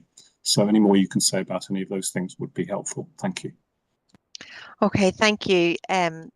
So our people are passionate about what they do, and they have a wealth of experience and skills and expertise in the forensic science space. And it was really important that they felt part of the development of the RD&I strategy, because they are the people with a wealth of knowledge, as I've said. We had a series of workshops throughout forensic services. We engaged with our people. We invited staff sessions where we put the aim, the vision of the forensic services strategy in front of them, and asked for their input into the areas, particularly around the strategic aims and the research priorities. And those research priorities went through several iterations before they came at the final one. And originally, prior to the staff engagements and the internal engagements in forensic services, we hadn't articulated the public harm one research priority in that format. And so that very much felt the ownership from the staff, and reflective of what they felt should be the research priorities. In terms of external engagement, worked extensively with our colleagues in SPA corporate team, particular thanks to Amanda Coulthard, who's been very supportive throughout, and Professor Niamh McDade at the Leverhulme Institute, as well as CYPR colleagues. That culminated in a knowledge exchange event, which I know members were also able to attend. So thank you to those that were able to come to that. At the knowledge exchange event, we had ACC Johnson and Professor Niamh McDade, who gave keynote speeches on the challenges facing policing, and also developments in forensic science from an international perspective. That was attended by a wide range of stakeholders, from academia to members of the Alternative Service Providers Network, Forensic Services Providers Network, to our digital forensic colleagues, Police Scotland representatives, and also representatives from Crown Office and further legal representatives from south of the border, along with Home Office representation. All of the knowledge exchange outputs were consolidated and reviewed, and also very much fed back into the development of the strategy as well. So there was it's very much a product of the engagement, and we would look to really consolidate on that as we move forward in year one, strengthening the foundations to further that engagement and get a more robust formal framework around that collaborative approach. Fiona. Yeah, if I can just touch on the first part of your question, Chris, in relation to how this dovetails into the strategic workforce plan. And really it's about getting the balance right. As Joanne said, there's a huge amount of passion from our scientific staff to be involved in research and development and innovation, and finding the next tools for the future that are going to mean that we stay ahead of the criminals that are out there committing crime. And that's such an important part of what we do. We need to be realistic about how much activity we can take forward internally alongside the operational pressures, which we talked about through various different discussions this morning around the performance report, as well as making sure that we're consolidating a lot of the change that the organisation has gone through.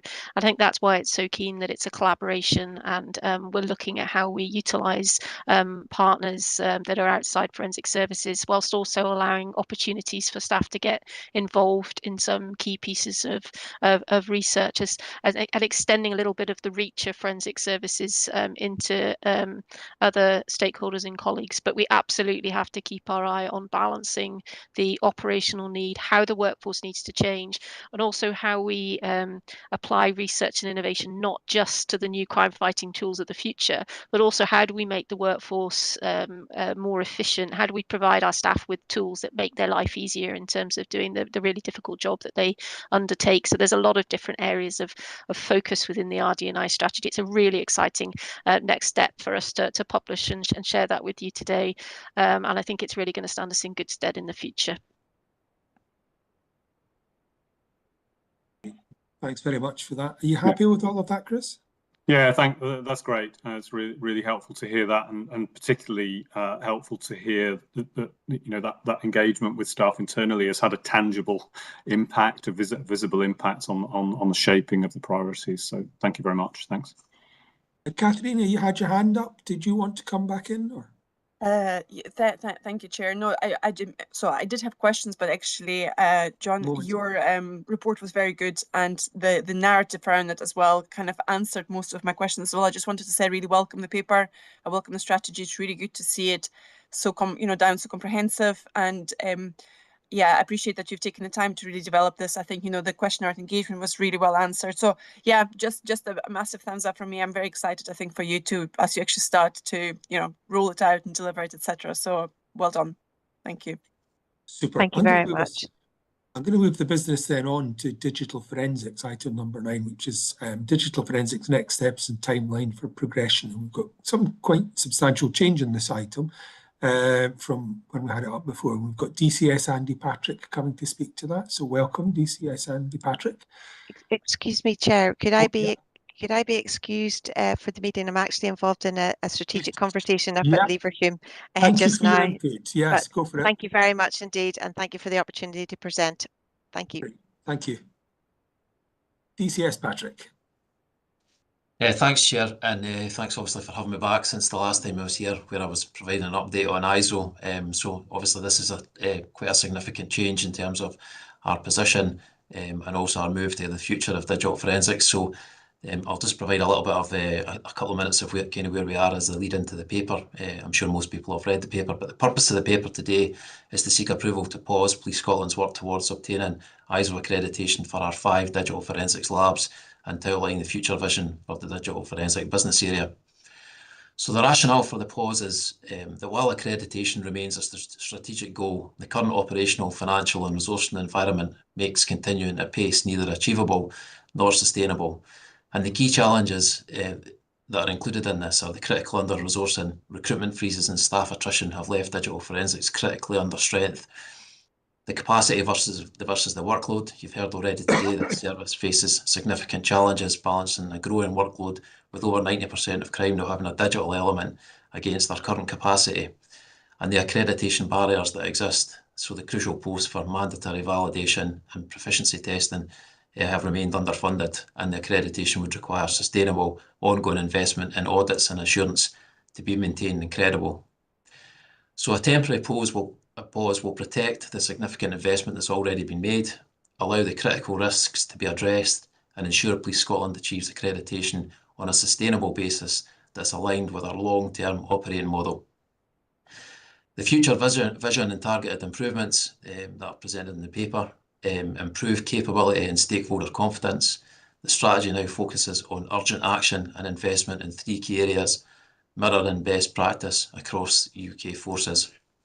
So those are the data management solution, which has been approved for progression internally within Police Scotland, which will enable remote access to device extractions for frontline officers and potentially COPFS, which will expedite investigations and reduce the need for transport of physical devices. The laboratory automation, so automating manual processes for extraction and reporting to improve demand management and reduce staff exposure to harmful content is really important. And also the frontline digital forensics capability, also known as the kiosks, upgrading the existing and aging kiosk solution to empower frontline staff to deal with the ever-increasing demand. So these improvements are expected to deliver benefits such as improved case throughput, increased detection rates, and most importantly to me, improved staff welfare. So the proposed operating model focuses on a 3-tier model for digital forensics. So tier 1 is the frontline. So for frontline officers being able and empowered to quickly upload digital data from scenes, minimising physical device seizures. And that's really good for victims of crime, not taking their physical devices off them. As you can imagine, that can be a real barrier to reporting. Tier 2, divisional specialists. And we do have, digital media investigators, cyber kiosk trained staff, but actually properly aligning what they're expected to do and giving them the training and capability to do it so that they can become specialists to provide advice develop strategies, and immediately access and analyse data to speed up local investigations. And lastly, the DF labs. Our specialists will receive pre-analysed, securely managed cases, allowing them to focus on the most complex, highest risk work. So this approach will ensure digital forensics capability remains credible, resilient and future ready, and will allow the organisation to restart the accreditation process from a strong, sustainable baseline when the time is right. So in summary, members are invited to note the contents of this paper and discuss the recommendation to pause the ISO accreditation project in favour of a targeted critical investments in capability. Thanks for that, Andy. Can I ask, or Andrew, can I ask, we don't have the accreditation at the moment, so there's nothing being lost by pausing. There's no risk in terms of getting prosecutions through because we don't have that at the moment.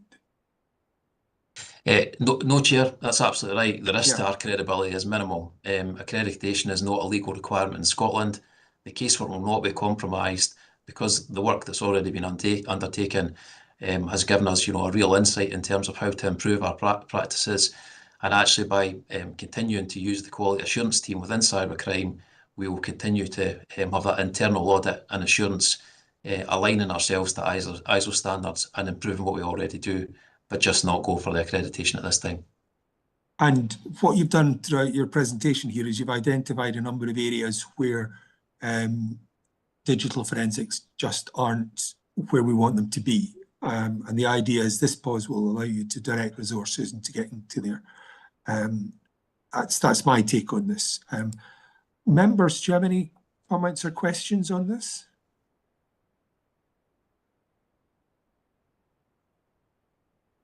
Seeing any other hands up. I mean, for me, I think this is you waking up and smelling the coffee that something has to be done in order to improve this area of service. It's not performing as we would like it. I'm content with that direction of travel. What I would quite like is some reporting back to us and timelines. I don't know how quickly you think you're going to be able to turn all of this around. So I think it's absolutely going to be it's going to be an approach that will take some time to embed. I probably should have touched on the kind of critical nature of it, in the fact that we do have a gold group up and running, chaired by ACC Houston, and a member of the COPFS to manage that kind of those critical risks. And probably what I would say is, a lot of what I've outlined here is really much more to do with the context in terms of how policing has changed so much that, frontline officers have to be empowered to manage digital data and turn it into digital evidence, so we can get it into that evidential chain from the earliest possible eventuality. And some of that work is already well underway in terms of desk for frontline officers. So that's obviously evidence as opposed to data, which is slightly different. But I'm happy to report back, perhaps maybe in the next quarter or something like that, and where we are, perhaps, how I've managed the risk in terms of the critical nature of it, and maybe the key updates, if that would be suitable to the committee. What would be helpful, because the updates so far, when we've had things, it's been basically focused on ISO accreditation. And actually, I think this is maybe more fundamental in turning this service around. If we could get it more focused on the implementation of what you've laid out today, I think that would be helpful. Yeah, no problem at all. Members content with that? Not seeing any shaking heads. Okay, if we can note this and we get updates, in particular with an emphasis on implementation. Grand. Bear with me as I get to my chair's note. So that's digital forensics. We've got the committee work plan, which is there for noting. If we can note that, then we'll move into the private session. Would members welcome a 10-minute recess? Yes, so if we come back at 1:15. Okay, and that allows us time to stop live transmission. Okay, thanks very much, and thank you to all our guests that are departing. Thank you.